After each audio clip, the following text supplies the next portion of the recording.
Hello mga kaimbento, good morning, good morning, good morning, good morning, napipiyok pa ang lola nyo. Ayan, at bumili ako ng maraming bawang kasi nga naman lagi kong pinapakinggan si Damais TV, yung nurse siya sa Middle East, tapos share siya ng mga natural na mga medicine, ganun. Ngayon, ito nakita ko sa kanya, yung bawang na nilagyan ng honey. Alam niyo naman ang lola nyo, gaya-gaya kung ano yung makakabuti sa katawan. Syempre, kailangan gayahin.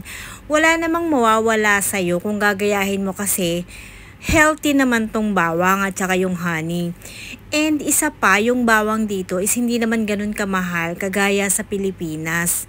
Yung bawang dito, yung kadami na yan is nasa 45 pesos lang. And yung honey na yan, bigay lang sa akin ng aming kabrad. O diva, san ka pa?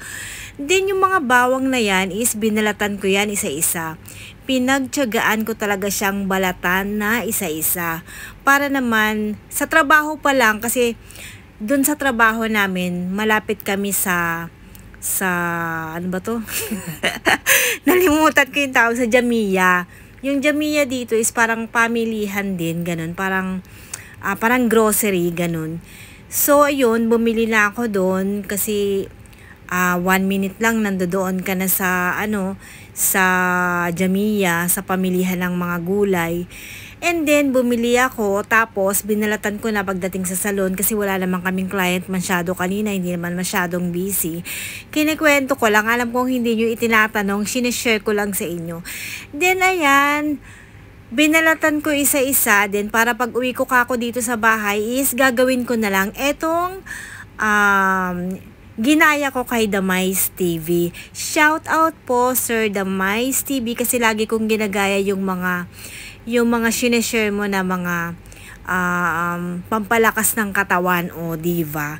Ayan, at nilagyan na ng honey ng lola nyo at inaalog-alog pa, o diva. Kailangan kasi lahat ng bawang is malagyan natin ng honey. Kailangan kung gano'n daw kataas yung bawang, ganun din daw kataas yung honey.